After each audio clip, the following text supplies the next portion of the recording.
Okay, Matt the Mortgage Guy here, making a quick video talking about the pros and the cons of conventional loans.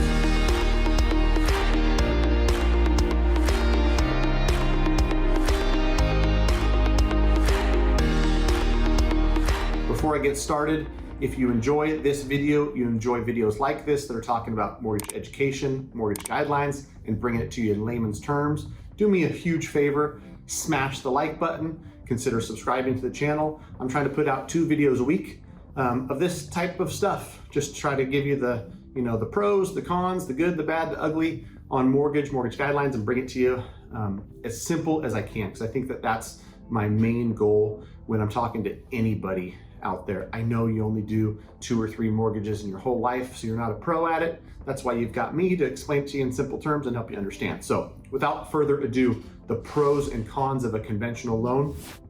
First pro, down payments as low as 3%. So a lot of people think you gotta put 20% down with a conventional loan.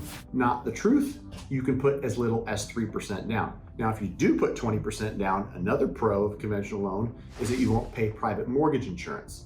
But on to pro number 3 about conventional loans. If you do have private mortgage insurance, it can fall off. Now, this is a big one when you talk about conventional versus FHA, where FHA, the private mortgage insurance that you pay, stays on the loan for the life of the loan, whereas conventional, it eventually falls off. And when I say eventually, I mean you put 5% down today, so you bought something at 300 and financed 285.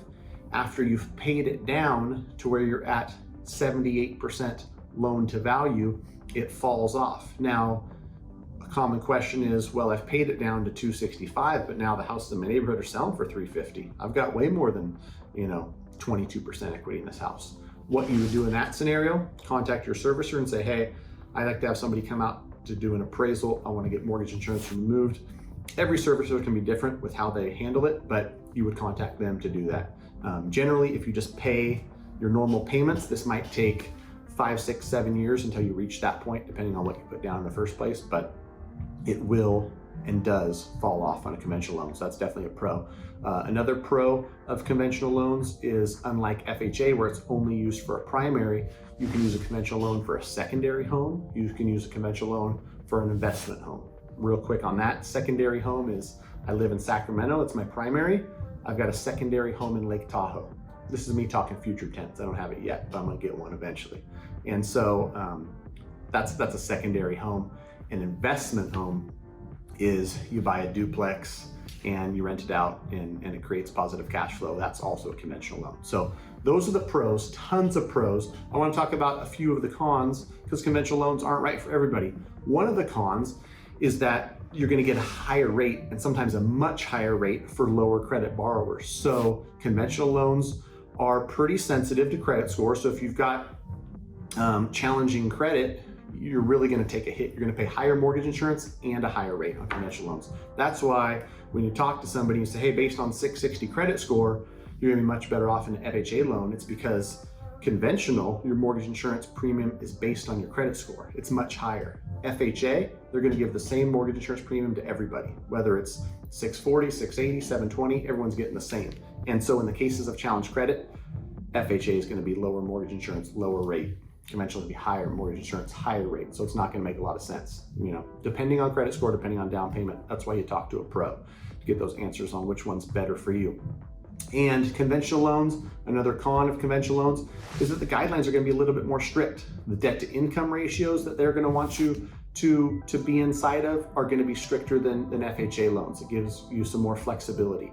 The credit scores and the credit score minimums are gonna be higher on conventional loans. And in general, there just might be,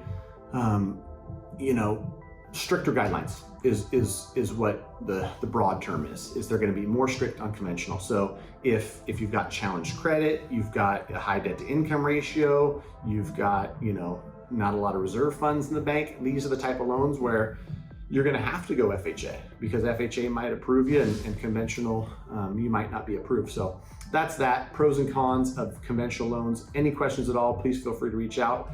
Even if you're out of the state of California and I can't lend to you, shoot me an email, matt@mattthemortgageguy.com, or pop on over to mattthemortgageguy.com and fill out a form.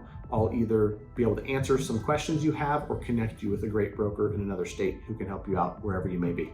Thanks for watching. Appreciate it. Bye-bye.